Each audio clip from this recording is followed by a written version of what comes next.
नमस्कार दोस्तों, मैंने अभी तक जितने भी वीडियोस बनाए हैं मोस्टली वो लिटरेचर पे हैं। तो आज हमने सोचा क्यों ना ग्रामर के पोर्शन को कवर किया जाए। तो आज हम आप लोगों के लिए लेकर आए हैं एक्टिव पैसिव वॉइस। अब ये इसको तो सभी पढ़ा भी लेते हैं, तमाम वीडियोस मिलेंगे, तमाम टीचर्स मिलेंगे जो इसको सिखाएंगे। आप लोग भी जानते होंगे कैसे बनते हैं, लेकिन हम एक नए तरीके से सीखेंगे। नया तरीका क्या है? बिल्कुल आसान सा तरीका है जिसमें हम टेंस की बिल्कुल बात नहीं करेंगे। जैसे कि पहले क्या होता है, लोग टेंस से पढ़ाते हैं कि इस टेंस का ऐसे बनेगा, इस टेंस का वैसे बनेगा। हम टेंस पे बिल्कुल भी नहीं जाएंगे, हम कुछ बेसिक रूल्स बताएंगे आपको। और ये जरा सा 10 मिनट का टॉपिक है और 10 मिनट के टॉपिक में आपका बिल्कुल क्लियर हो जाएगा, कोई भी डाउट नहीं रहेगा एक्टिव पैसिव को लेकर के। तो चलिए शुरू करते हैं। जैसा कि एक्टिव पैसिव में लिखा है, मान लो अब हमें सेंटेंस दिया है यहाँ पे, ही रीड्स अ लेटर। ठीक है, इसको सबसे पहले अब आता क्या एग्जाम में, इसको चेंज करना होता है। ये एक्टिव वॉइस में लिखा है और इसको पैसिव वॉइस बनाना होगा। तो सबसे पहले हम समझेंगे एक्टिव पैसिव होता क्या है। तो यहाँ पे हम एक्टिव लिखेंगे। अब एक्टिव वॉइस है क्या? एक्टिव वॉइस में, active voice in this sentence the main agent is subject। मतलब इसमें जो मेन एजेंट होता है, जिसे मेन एजेंट या हम डोर जो कहते हैं, वो इसमें सब्जेक्ट होता है। मींस काम को करने वाला वो क्या होता है? आपका सब्जेक्ट। से इस सेंटेंस का अगर हम एग्जांपल है, ही रीड्स ए लेटर, तो हु रीड्स ए लेटर? ही। यहाँ पे सब्जेक्ट उस वर्क को कर रहा है, तो मेन जो एजेंट है, जो डोर है, वो सब्जेक्ट होता है। पैसिव वॉइस की अगर हम बात करें तो पैसिव वॉइस में क्या होता है, इसका जो मेन एजेंट होता है या डोर हम कह सकते हैं, वो ऑब्जेक्ट होता है। जैसे अगर इसी सेंटेंस को हम पैसिव में अगर लिखते हैं तो ये लिखा जाएगा, a letter is read by him. ठीक है, तो अब इसमें जो लेटर पढ़ा जा रहा है वो ऑब्जेक्ट द्वारा पढ़ा जा रहा है। तो ये बेसिक डिफरेंस है एक्टिव पैसिव में कि एक्टिव वॉइस क्या है, पैसिव वॉइस क्या है। अब मेन चीजें होती है, हमें इसको चेंज करना होता है, ट्रांसफॉर्मेशन करना होता है। तो ट्रांसफॉर्मेशन के कुछ रूल्स होते हैं बेसिक, तो उन रूल्स की हम बात करेंगे। तो यहाँ पे हम सीखेंगे, जैसे कि पहला रूल है, जो ये हम रूल लिखेंगे, ये मेन रूल है जो जनरली आते ही आते हैं। तो पहला रूल आप ध्यान रखिए, क्या करते हैं हम? सब्जेक्ट को ऑब्जेक्ट बनाते हैं और ऑब्जेक्ट को सब्जेक्ट बनाते हैं। ठीक है, फिर दूसरा जो रूल है वो क्या होता है, हम हमेशा थर्ड फॉर्म जो है वर्ब की यूज करते हैं, ऑलवेज। ठीक है, मतलब जितनी भी पैसिव बनेगी उसमें वर्ब की थर्ड फॉर्म ही आएगी। फिर तीसरा रूल है use of by before new object. तो अब जो न्यू ऑब्जेक्ट रहेगा उससे पहले बाई, और यहां पे हम ये लिख रहे हैं जनरली, मतलब ये यूनिवर्सल नहीं है। सामान्यतया जनरल तौर पे हम बाई का यूज करते हैं न्यू ऑब्जेक्ट से पहले, लेकिन कुछ ऐसी वर्ब्स होती हैं जहां पर बाई का यूज नहीं होता, वहां पे अलग प्रीपोजिशंस आते हैं। कुछ वो सर्टेन वर्ब्स हैं, तो वो हम डिस्कस करेंगे अभी। और बाकी बहुत सारे ऐसे सेंटेंसेस होते हैं जिनमें जो ये सब्जेक्ट जो ऑब्जेक्ट बनता है जाकर के, तो उसका बाय करके यूज नहीं होता है, वो एक अलग चीज है, उनको भी हम पढ़ेंगे। तो ये हो गए मेन रूल, जो 3 है, ये सारे सेंटेंसेस में लगते ही लगते हैं। फिर अब आते हैं इसके अलावा क्या रूल बचता है। सबसे पहले यहाँ पे एक चीज याद रखो, अगर आपके सेंटेंस में वर्ब की फर्स्ट फॉर्म दी है, कहीं पर भी आपको फर्स्ट फॉर्म दिखे तो उसमें हम इज आर एम लगाएंगे। क्या लगाएंगे? Is are am. First form होगी तो इज आर एम लगाएंगे, या डू डज भी अगर हमें दिख रहा है तो इसको भी हम इज आर एम में चेंज कर देंगे। ठीक है, ये पॉइंट क्लियर हो गया। फिर दूसरा हम है, यहाँ पे अगर वर्ब की सेकेंड फॉर्म आती है तो हम वाज वर का यूज करेंगे, और डिड भी आता है, इसको भी वाज वर में चेंज कर देंगे। तो यहाँ पे क्या रूल है? पहला रूल है वर्ब की फर्स्ट फॉर्म को इज आर एम में चेंज करते हैं, या डू और डज आ जाए उसको भी हम क्या करेंगे? इज आर एम में चेंज करेंगे। और जैसा कि हमने बताया, जो फर्स्ट फॉर्म होगी वो हमारी थर्ड फॉर्म बन जाएगी, तो ये एक मतलब यूनिवर्सल ट्रुथ मान सकते हैं इसको, मतलब ये तो है ही, क्योंकि पैसिव वॉइस में हमेशा थर्ड फॉर्म रहती है जिसको हम बार बार रिपीट नहीं करेंगे। मतलब कोई भी फॉर्म दी हो, जैसे यहाँ पे फर्स्ट फॉर्म में रीड्स दी है, इसको थर्ड फॉर्म बनाएंगे, आईएनजी फॉर्म होगी उसको भी थर्ड फॉर्म में चेंज करेंगे, सेकंड फॉर्म होगी उसको भी थर्ड फॉर्म में चेंज करेंगे, थर्ड फॉर्म है वो तो थर्ड फॉर्म रहेगी, इसीलिए मैंने लिखा था हमेशा थर्ड फॉर्म आती है पैसिव वॉइस में, ये चीज ध्यान रखना है। तो जैसे कि अगर इसमें फर्स्ट फॉर्म आया तो इस आर एम लगाकर जो फर्स्ट फॉर्म होगी वो थर्ड फॉर्म में आ जाएगी, ऐसे सेकंड फॉर्म आई है वाज वर्ब लगा करके उसको जो भी फॉर्म होगी वो थर्ड फॉर्म में चेंज हो जाएगी। अब यहाँ पे दिक्कत क्या होती है कि हम कैसे आइडेंटिफाई करेंगे कि कौन सी सेकंड फॉर्म है कौन सी थर्ड फॉर्म है। जैसे कई बार होता क्या है कि मान लो अगर हम एग्जांपल ले लें प्ले का, प्ले है फर्स्ट फॉर्म, फिर ये प्लेड और प्लेड, इसमें अगर हम बात करते हैं ये सेकंड फॉर्म ये थर्ड फॉर्म, जो कि सेकंड और थर्ड ये सेम दिख रही है यहाँ पर, मतलब एक जैसी हैं। अब ये सेंटेंस में आएगी, कैसे हमें पता चलेगा कि ये सेकंड फॉर्म के रूप में आई है या थर्ड फॉर्म के? तो बेसिक सा रूल है, थर्ड फॉर्म जो होती है ऑलवेज टेक्स हेल्पिंग वर्ब, ठीक है। कैसे आइडेंटिफाई करेंगे? थर्ड फॉर्म के साथ हमेशा सहायक क्रिया आती है, हमेशा हेल्पिंग वर्ब आती है, और जो सेकंड फॉर्म है उसके साथ हेल्पिंग वर्ब नहीं होगी। अगर हेल्पिंग वर्ब दी है तो हम समझ जाएंगे ये थर्ड फॉर्म है, हेल्पिंग वर्ब नहीं दी है तो वो हमारी सेकंड फॉर्म है, ठीक है। फिर हमने सीखा ये दो रूल। अब उसके बाद जो मेन रूल है ये be being been, be being been का यूज होता है, ये तीन चीजें हमें ध्यान रखनी पैसिव वॉइस बनाने से पहले।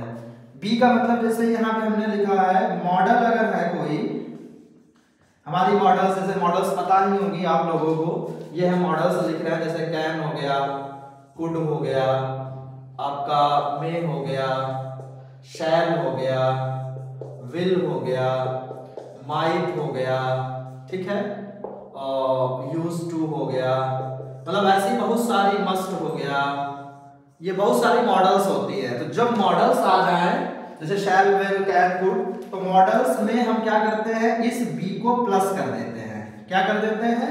बी को प्लस कर देते हैं। शैल है शैल भी हो जाएगा, विल है विल भी हो जाएगा, कैन है कैन भी हो जाएगा, कुड है कुड भी हो जाएगा, माइट है माइट भी हो जाएगा, और जो वर्ब होगी वो थर्ड फॉर्म में चेंज हो जाएगी। जैसा कि मैंने बताया, इसको बार बार हम रिपीट नहीं करेंगे। आप जब भी पैसिव बनाएंगे जो भी वर्ब की फॉर्म हो उसको थर्ड फॉर्म में चेंज करेंगे, ठीक है। तो ये बी बीइंग का रूल मैं बता रहा हूं, मॉडल्स आएंगी तो बी लगाएंगे। अब बीइंग कब लगाएंगे? जैसा कि बीइंग से पता चलता है आईएनजी फॉर्म है, तो कहीं भी हमें आईएनजी फॉर्म दिख जाए, जब कभी भी हमें आईएनजी फॉर्म कहीं भी हो तो हम उसमें बीइंग लगाएंगे, ठीक, समझ रहे हो ना। ये आईएनजी फॉर्म, जैसे डूइंग हो गया तो इसमें भी बीइंग लगेगा, जो सहायक क्रिया होगी वो बनी रहेगी। जैसे ही इज डूइंग है तो इज बीइंग डन, समझ रहे हो ना कि क्या लगाएंगे? बीइंग। इसको आइडेंटिफाई कर देंगे किससे? आईएनजी से, कि आईएनजी फॉर्म है तो यानी बीइंग लगेगा। अब बीइंग कब आएगा? बीइंग का रूल है जब थर्ड फॉर्म होगी वर्ब की हमारी कहीं पर भी, तब उसमें हम बीइंग लगाएंगे। जैसे कि अगर मान लो लिखा है हैज प्लेड, तो वो थर्ड फॉर्म है यहाँ पे प्लेड, इसीलिए मैंने बताया था कैसे आइडेंटिफाई करेंगे, क्योंकि प्लेड के पहले हेल्पिंग वर्ब आई है, थर्ड फॉर्म है तो हैज बीन प्लेड हो जाएगा।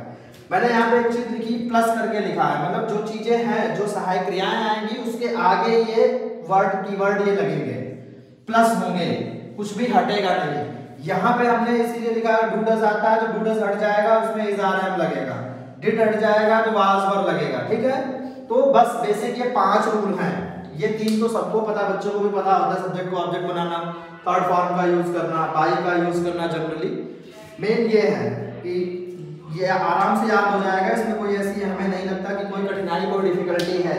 फर्स्ट फॉर्म है, अपना आंखें बंद करो, मैंने इधर 2 लिखी है इधर 3 लिखी है, मतलब फर्स्ट फॉर्म है is are am, second form है वाज वर, उधर बी बीइंग बीन, बी मतलब मॉडल, मॉडल आती है तो बी लगाएंगे। आईएनजी फॉर्म जैसा कि बीइंग में होता है, आईएनजी फॉर्म है तो बीइंग लगा देंगे, और थर्ड फॉर्म है तो बीइंग लगा देंगे, बस इसके अलावा और कोई भी रूल नहीं है। लोग इसको 4 महीने पढ़ाते हैं, 5 महीने पढ़ाते हैं एक्टिव पैसिव। आप कोई भी सेंटेंस उठा के देख लेना, सारे इससे बन जाएंगे। मैं उसमें कुछ एग्जांपल्स भी आपको कराया दे रहा हूँ यहाँ पर, कि जैसे पहला मैंने करा ही दिया है, ये देखो यहाँ पे लिखा है ही रीड्स ए लेटर, तो इसमें पहला रूल सब्जेक्ट का ऑब्जेक्ट, ये ऑब्जेक्ट था, ये लेटर इधर आ गया जो सब्जेक्ट बन करके। ये फर्स्ट फॉर्म है, तो जैसा कि हमने बताया फर्स्ट फॉर्म आएगी इज आर एम में से कुछ एक लगाएंगे, अगर सिंगुलर होगा तो इज लगाएंगे, ठीक है, प्लूरल होगा तो आर लगाएंगे, आई के साथ एम होता है, ठीक है। तो यहाँ पे क्या था, ए लेटर सिंगुलर था इसलिए इज आ गया।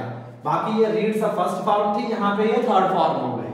और बाई अब ये ही है जो ऑब्जेक्ट बन गया है, क्योंकि ये जो भी इधर जो भी सब्जेक्ट की जगह पे होते थे वे ऑब्जेक्ट बन के जाते हैं, जितने भी प्रोनाउन वो ऑब्जेक्टिव केस में चले जाते हैं। अब जैसे और भी कोई एग्जांपल ले लो, जैसे ही रीड से लेटर था, मान लो हमने दूसरा लिया ही प्लेड क्रिकेट। अब हमने लिया इसमें ये क्रिकेट इधर आ जाएगा। अब ये है सेकंड फॉर्म, क्योंकि इससे पहले कोई हेल्पिंग वर्ब नहीं है इसलिए सेकंड फॉर्म में अभी मैंने यहाँ बताया था। तो सेकंड फॉर्म जैसा कि आप यहाँ देखिए सेकंड फॉर्म में वाज वर्ब लगाते हैं तो यहाँ पे क्रिकेट वाज हो जाएगा। अब ये थर्ड फॉर्म बन गई प्लेड बाय हिम, ठीक है।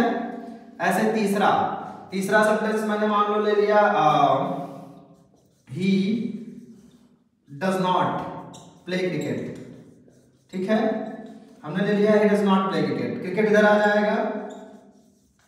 जैसा कि हमने यहाँ पर भी लिखा था डज नॉट अगर आता है तब भी हम इज आर एम लगाएंगे, तो डज नॉट का क्या इज हो जाएगा, इज नॉट, और ये प्लेड थर्ड फॉर्म में चेंज हो जाएगी प्लेड बाय हिम, ठीक है।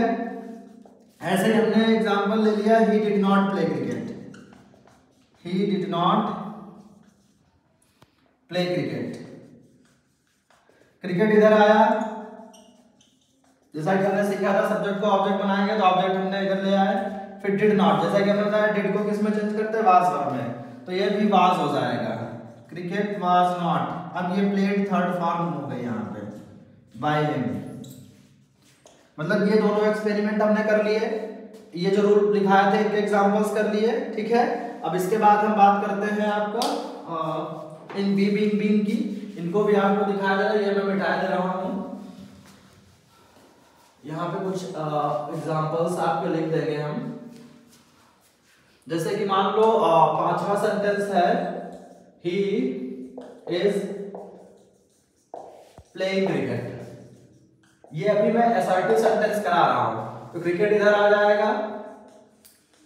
जैसा कि हमने बताया आईएनजी फॉर्म में ही बीइंग लगता है, बीइंग किसमें लगता है, इसमें आईएनजी फॉर्म होती है, तो क्रिकेट इज बीइंग इसमें ऐड कर देंगे और ये आईएनजी फॉर्म को थर्ड फॉर्म में चेंज कर देंगे। ये वाला रूल मैंने बताया, cricket is being played by him, ठीक है।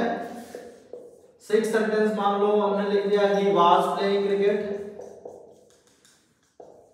ही वाज, इसमें भी क्या होगा, ये इधर आ जाएगा क्रिकेट वाज, आईएनजी फॉर्म है तो बीइंग लगेगा, बीइंग प्लेड बाय हिम, ठीक है। अब जैसे सातवां सेंटेंस है आपका, सातवां मान लो बीइंग का भी यूज हो गया, इसमें जो भी चाहे एम आए, इज आए, आर आए, जो भी है आईएनजी फॉर्म होगी तो बीइंग लगाएंगे। फिर सातवां सेंटेंस कुछ एग्जांपल्स बीइंग के हम ये दे रहे हैं, जैसे ही हैज प्लेड क्रिकेट, तो जैसा कि हमने बताया है कि जब भी थर्ड फॉर्म हो तो बीइंग का यूज करेंगे, ये हमने यहाँ पे लिखा था, तो क्रिकेट इधर आ जाएगा, हैज इसमें बीइंग हम प्लस कर देंगे, प्लेड बाय हिम। अब यहाँ पे हैज है, इसको अगर हैड कर दो तो हैड बीइंग प्लेड हो जाएगा, और अगर इसको हैव करेंगे तो यहाँ पे क्रिकेट हैज बीन, मतलब वही रहेगा, ठीक है, फिर बीन लगेगा, तो ये शैल हैव आ जाएगा तब भी shall have been, will have आएगा तब भी विल हैव बीन। तो इस तरीके से सारे सेंटेंस मैंने सारे एग्जांपल्स दे दिए हैं, इतना ही पैसिव वॉइस में होता है। ये मैं बात कर रहा था असर्टिव सेंटेंसेस की, ये हमारे असर्टिव सेंटेंसेस हैं, इनकी इस तरीके से पैसिव वॉइस बनती है। यहाँ पे एक आध चीजें और आपको मैं बताना चाहूंगा जो इम्पोर्टेंट है, वो ये है कि जो पैसिव वॉइस बनती है वो किसकी बनती है, आपकी जिसमें वर्ब ट्रांजिटिव होते हैं। कौन सी? Transitive verb. पैसिव वॉइस इन्हीं की बनती है। इंट्रांजिटिव वर्ब है तो पैसिव वॉइस नहीं बनेगी। अब ये ट्रांजिटिव इंट्रांजिटिव वर्ब क्या होती है? ट्रांजिटिव वर्ब उसे बोलते हैं जो ऑब्जेक्ट जिसके साथ होता है, ठीक है, और इंट्रांजिटिव वो होते हैं जिनमें ऑब्जेक्ट नहीं होता है। मतलब तो यहाँ पे ध्यान रखेंगे जितनी ट्रांजिटिव वर्ब आएंगी उन्हीं की हम पैसिव बनाएंगे, इंट्रांजिटिव वर्ब की पैसिव नहीं बनेगी। फिर कुछ ऐसी चीजें होती है जिनके कुछ टेंसेस हैं जिनकी पैसिव नहीं बनती है। वो टेंस कौन कौन से है वो मैं लिख रहा हूं यहाँ पे, ठीक है। जैसे कि टेंस आपका हो गया प्रेजेंट परफेक्ट कंटिन्यूअस। तो मैंने प्रेजेंट परफेक्ट कंटिन्यूअस लिख दिया, तो जितना भी परफेक्ट कंटिन्यूअस है उनकी नहीं बनती है। जैसे यहाँ पे पास्ट लिख दे, पास्ट परफेक्ट कंटिन्यूअस, ऐसे फ्यूचर परफेक्ट कंटिन्यूअस, ठीक है। और एक और है इसमें फ्यूचर कंटिन्यूअस की भी नहीं बनती है, ठीक है, फ्यूचर कंटिन्यूअस की भी नहीं बनती है। तो ये चार ऐसे टेंस है जिनकी पैसिव नहीं बनती है, ये याद रखना। अब प्रेजेंट परफेक्ट कंटिन्यूअस में लगा क्या होता है, हम सहायक क्रिया यूज करते हैं हैज बीन, प्लेइंग। अब यहाँ पे रूल ही है बीन हम लगाते हैं, इसमें ऑलरेडी लगा है तो इस वजह से इसकी नहीं बनेगी। ऐसे पास्ट परफेक्ट में क्या आता है, हैड बीन, ठीक है, मतलब इसमें हैव भी आ जाता है, हैज हैव बीन, इसमें हैड बीन, वही बीन ऑलरेडी आ रहा है, इसमें shall have been, will have been, ठीक है, मतलब इन सब में ऑलरेडी बीन आ रहा है और इसमें बी आ रहा है, मतलब क्या होता है शैल बी और विल बी। तो इसमें बी ऑलरेडी आ रहा है, बी का हम यूज करते हैं जब पैसिव बनाते हैं, इसीलिए इनकी पैसिव नहीं बनती है। तो ये इतना पोर्शन ऐसा है जिनकी पैसिव वॉइस नहीं बनेगी। तो ये था थोड़ा सा बेसिक सा रूल, और बेसिक का मतलब क्या है कि यही रूल हमें हर जगह लगाने हैं। जितने भी असर्टिव सेंटेंसेस आएंगे इंट्रोगेटिव में भी यही लगता है, बस थोड़ा सा स्ट्रक्चर चेंज होता है, ठीक है। अब जैसे स्ट्रक्चर क्या चेंज होता है वो मैं बता रहा हूँ आपको, ये आई होप समझ में आ गया होगा। सारे रूल्स केवल ये 5 है, इसके अलावा कोई रूल नहीं है। और पता नहीं लोग क्या पढ़ाते रहते हैं, मतलब 3-4 महीने एक्टिव पैसिव चलता रहता है उनका। पहले प्रेजेंट बताएंगे इसमें ऐसे बनता है, फिर उसका दूसरा टेंस लेंगे, तो इन सब का कोई यूज नहीं है। सिर्फ अगर सिंपली बता दो कि आप केवल आपको 5 चीजें याद रखनी है तो बहुत आसान सा है। इज आर है, was were, be being been, बस इज आर है, was were, be being been, इसके अलावा कुछ भी नहीं है एक्टिव पैसिव में, ठीक है। अब बात करते हैं थोड़ा सा, जैसे हमने ले लिया इंट्रोगेटिव का। जैसे इंट्रोगेटिव जैसा कि आप सबको पता होगा, फर्स्ट टाइप सेकंड टाइप 2 तरीके के सेंटेंसेस होते हैं। फर्स्ट टाइप होते हैं बिगिन विद हेल्पिंग वर्ब, वो सेंटेंसेस जो हेल्पिंग वर्ब से शुरू होते हैं, ठीक है। एग्जांपल के लिए अगर हम बात करें, have you taken your lunch, ठीक है, तो ये है हमारा फर्स्ट टाइप। सेकेंड टाइप वो होते हैं जो हमारे क्वेश्चन वर्ड से शुरू होते हैं, आप लिखेंगे begin with question word. I hope ये आप लोगों को समझ में आ रहा होगा, कोई डाउट है तो आप पूछ सकते हो। जैसे ये लिखा मैंने बिगिन विद क्वेश्चन वर्ड, इसका एग्जांपल हमने लिख दिया, why have you not taken your lunch, ठीक है। तो ये क्वेश्चन वर्ड से शुरू हो गया। अब इसमें क्या करना है, हमें बिल्कुल पैनिक नहीं होना, रूल्स यही सारे लिखेंगे जो मैंने लिखे हैं, बस उसका स्ट्रक्चर थोड़ा सा याद रखना है। अब अगर हम पहले सेंटेंस की पैसिव बनाएंगे, मान लो इसकी बनानी हो, तो जैसा कि हमने बताया रूल्स वही लगेंगे, जिसमें हम देखेंगे कि हमारा सब्जेक्ट है यू, ऑब्जेक्ट है योर लंच, तो इसको इधर लाएंगे और इस सब्जेक्ट को वहां पे ले जाएंगे, और जो चीजें जहां पे रखी हैं उनको वहीं पे रखेंगे, उनको हम इधर उधर मतलब नहीं हटाएंगे, जैसे केवल उनका रिप्लेसमेंट होगा, लेकिन जहां से जो बदलेंगी वहीं पे रहेगी। जैसे कि इसमें क्या है, हैव आया है और टेकन आया, जाहिर सी बात है थर्ड फॉर्म है। क्यों थर्ड फॉर्म है, क्योंकि इसके साथ हेल्पिंग वर्ब आई है, तो थर्ड फॉर्म में हम क्या लगाएंगे, हमने लिखा था बीन लगाएंगे। तो जब बीन लगाएंगे तो यहाँ पे ये बनेगा यू इधर जाएगा, योर लंच इसकी जगह पे आएगा। लेकिन जब योर लंच आएगा, क्योंकि यू प्लूरल था इसलिए हैव था, अब योर लंच आएगा सिंगुलर है तो ये हैज रहेगा। ठीक है, हैज ऐसे ही रहेगा, हैज योर लंच। ठीक है, क्योंकि हमने यू को रिप्लेस कर दिया योर लंच से, यू जो सब्जेक्ट था उसको रिप्लेस कर दिया ऑब्जेक्ट से। अब हमने बताया इसमें बीन का यूज होगा तो बीन यहाँ पे रख देंगे। जब भी दो सहायक क्रियाएं होती हैं किसी में, जैसे इसमें अब दो बन गई, तो इंट्रोगेटिव में एक सब्जेक्ट से पहले रखी जाती है, एक बाद में रखी जाती है। हैज योर लंच बीन, अब ये हमारा जो वर्ब है third form taken by you. ठीक है, यू जो सब्जेक्ट था वो ऑब्जेक्ट बन गया, मतलब बड़ा आसान है। Has your lunch been taken by you. अब अगर बात करें इस सेंटेंस की तो इसमें कुछ नहीं होता, सेकंड टाइप में ऐसे ही बनेगा, सिर्फ ये क्वेश्चन वर्ड जो है वो आपका आगे आ जाएगा, यहाँ पे बन गया व्हाई हैज योर लंच। अब इसमें नॉट लगा है, यहाँ पे नॉट लगा देंगे, तो ये अब बन गया सेकंड वाले का। समझ रहे हो, अगर इसको वाई और नॉट हटा दो तो फर्स्ट वाले का है, सेकंड वाले का। चलो मैं कंफ्यूज आप लोग ना हो तो मैं इसको बना दे रहा हूँ। यहाँ पर दूसरे, ये पहला है, ये दूसरा है, ये पहला हमने बना दिया पैसिव, ये दूसरा। तो इसमें क्या होगा, वाई बना रहेगा। अब ये हैव है, ये हैज हो जाएगा क्योंकि सिंगुलर हो जाएगा, वाई हैज योर लंच। अब ये नॉट है तो not been taken by you. I hope समझ में आ गया होगा, क्योंकि ये भाई था इसमें, तो जो भाई जहां पे जो क्वेश्चन वर्ड है वो वहीं पे बना रहेगा। बस हम क्या करेंगे, सब्जेक्ट ऑब्जेक्ट को रिप्लेस करेंगे और जो इनमें से लगना है वो लगा देंगे। ठीक है, तो रूल यही सब लगे, बस फॉर्मेट स्ट्रक्चर थोड़ा अलग होता है इंट्रोगेटिव का, तो वो चेंज हो गया। थोड़ा सा हु वाला अलग तरीके से आता है, जैसे हु हैज,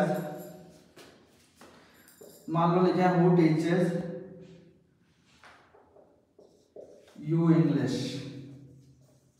ठीक है, तो ये थोड़ा सा अलग केस में बनता है। वो वाला में बाय होम से शुरू करेंगे, बाय होम। अब उसके बाद सहायक क्रिया आएगी, अब टीचर जाइए, टीचर जो कि वर्ब की फर्स्ट फॉर्म है, हमने यहाँ पे लिखा वर्ब की फर्स्ट फॉर्म में इज आर एम लगता है, तो इसमें इज लगेगा, बाय होम इज। फिर ये जो ऑब्जेक्ट था ये सब्जेक्ट बन जाएगा, बाय होम इज इंग्लिश। अब ये टॉट हो जाएगी थर्ड फॉर्म। वही सारे रूल्स जो मैंने लिखे वो उन्हीं को फॉलो कर रहा हूँ। To you, by whom is English taught to you. इस तरीके से सेंटेंसेस बन जाते हैं, तो ये इंट्रोगेटिव भी हो गया। रूल सारे यही है कि रूल है ही नहीं, कुछ नहीं रूल है। Is are am was were be being been, is are am was were be being been, बस। ठीक है, अब इंपरेटिव के थोड़े से हैं, उसमें कुछ सेंटेंसेस अलग हैं, उनको मैं करूंगा बाद में। तो आई होप रूल्स यही रहेंगे, थोड़ा सा है उसमें बी का यूज होता है, वो हम बताएंगे। ठीक है, तो मिलते हैं नेक्स्ट वीडियो में, एक और पार्ट बनाएंगे एक्टिव पैसिव का, एक्सेप्शनल केसेस वाले, और कुछ जो ज्यादा कंफ्यूजिंग वर्ड्स होते हैं, कंफ्यूजिंग सेंटेंसेस होते हैं जो सेंस पे बेस्ड होते हैं, उनको हम करेंगे नेक्स्ट वीडियो में। आई होप ये आप लोगों को समझ आ गया होगा।